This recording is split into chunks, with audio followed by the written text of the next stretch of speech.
Alright guys, this episode is on the Jefferson nickel, which is what we use even up to today. Once the Buffalo nickel had come close to the 25 years that it needed by Congress, they really wanted to change it as soon as possible because the nickel's worn very quickly. It was very hard to manufacture, and striking actually became somewhat difficult as well. So they offered a contest to create a new design for the nickel, and the only requirements were the front had to have Thomas Jefferson and the back of it had to have the Monticello. Can somebody please tell me if you say Monticello or Monticello? I'm still not totally sure how you pronounce it, but I say Monticello. So what ended up happening is they received, I'll actually look here for a second. I want to say it was somewhere in the 100 something. I don't know everything off the top of my head. This is a little bit of a knowledge of your own type of stuff. Nobody can know everything, but it's nice to know a lot. 390 artists. So 390 artists submitted images and designs for the Jefferson nickel, and the one that was eventually chosen was Felix Slag, and he won $1,000 for the contest, and they put him into production immediately. What they actually did was, in 1938 would have been the last year of the Buffalo nickel to do 25 years. What they did is they purposely only did the Buffalo nickel at the Denver Mint, and then they did about halfway through the year after the contest was over, they immediately put the Jefferson nickels into production, and they made them at the Philadelphia, Denver, and San Francisco Mint. So they actually made two different nickels that year, but they only did it because they had to make the Buffalo by law, so they made it.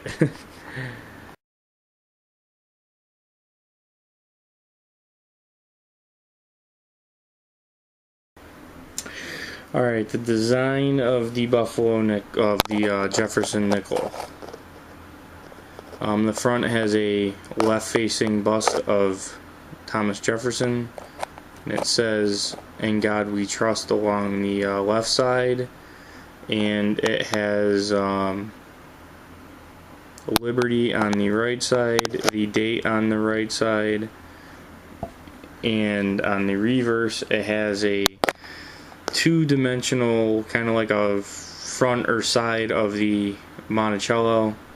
It has E Porpus Unum at the top, has the name Monticello underneath it, and then it has United States of America at the bottom, along with 5 cents in between there at the circle. This wasn't his original design either. He actually, the back of it was kind of more of a three-dimensional design with some trees and stuff, but they didn't like it, but they liked the obverse, so they had him change it partway through. They told him, before we'll design it, we'll mix them around.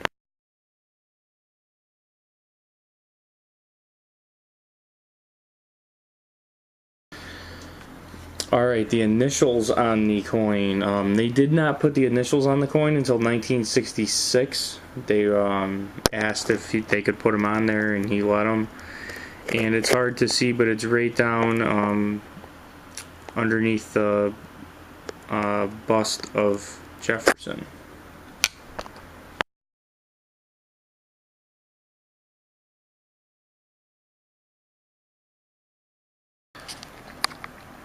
Alright, the designer of the Jefferson nickel was Felix Slag, and he won a contest in 1938 to have his design picked.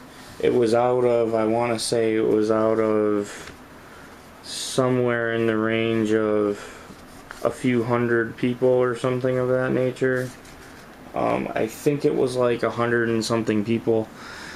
Anyway, so his design was picked. The obverse of the coin they kept, which is a bust of Jefferson, but the back of the coin they modified. This is what they modified it to, which was just kind of like a flat frontal view or side view of the Monticello. He originally had more of a cartoony kind of looking one where it was like a 3D popping out and you had the trees there and stuff.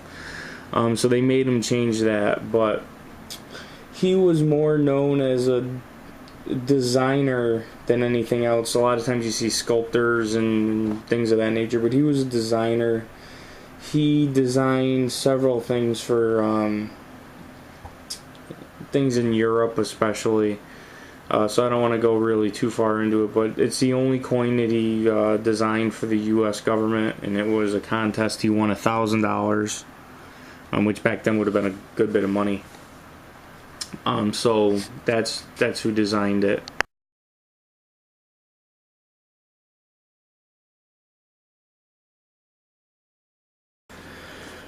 Alright, the variety specifications. There were two varieties of the specifications. First variety was used from 1938 to 1942, and then again from 46 all the way up to now they're still using it. And it's just like this one. Same as all the regular ones were. It was 5 grams, and it was 75% copper, 25% nickel.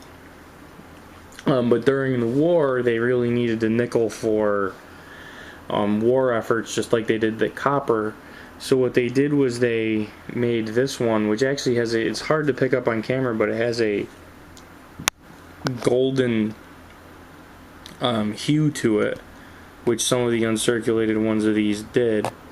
And the difference with these is it was 56% copper, 35% silver, and 9% manganese, which is the first time manganese was used in a circulating coin.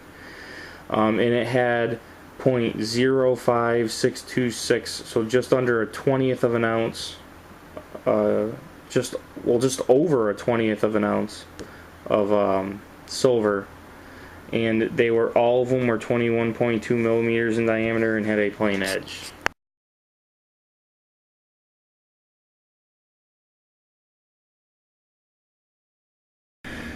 Alright, the mint mark. There's a few locations that they put the mint marks on these.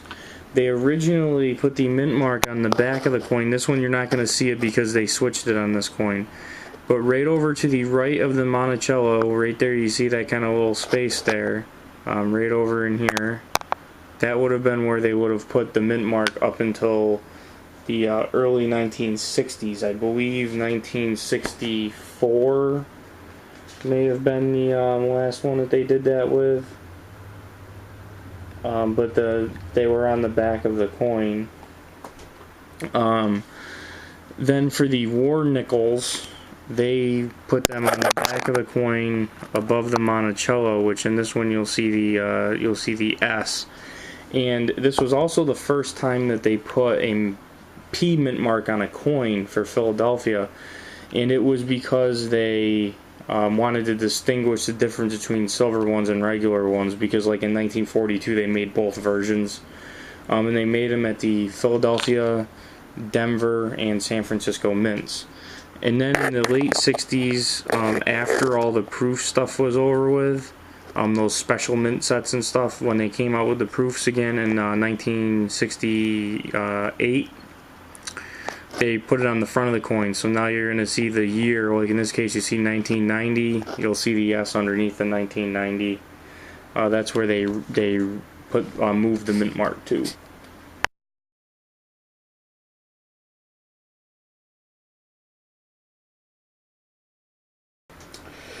Alright, now mintages. Mintages, all of these, this is one of the sets where, you know, there's always a couple of sets that you can't build, you know, because there's always going to be some stoppers.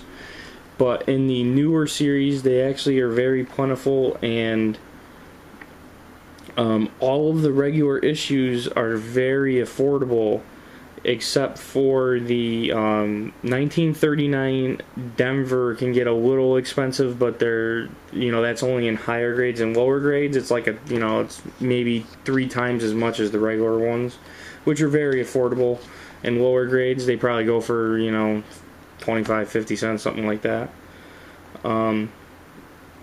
Now The rare mint of the entire set would be, of regular circulating issues, would be the 1950 Denver.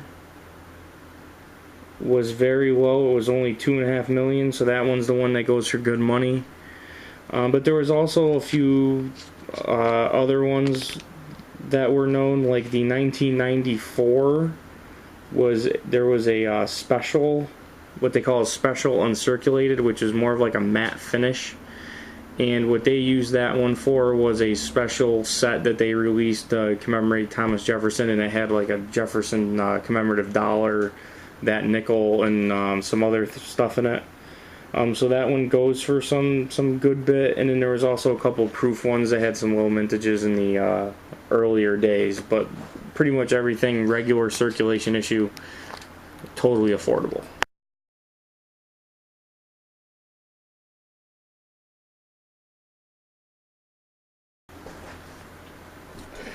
Alright, now key dates to the Jefferson series are the 39 doubled Monticello and 5 cents, so it's a partial double on the back. The 39D is a little bit, so we'll put that in there. You also got the 42 Denver D over D horizontal D. The 50D is the lowest mintage of the series. Again, but it's not real bad. And an uncirculated, really good uncirculated grade you can get for $30, $40, $50, so it's a very good deal.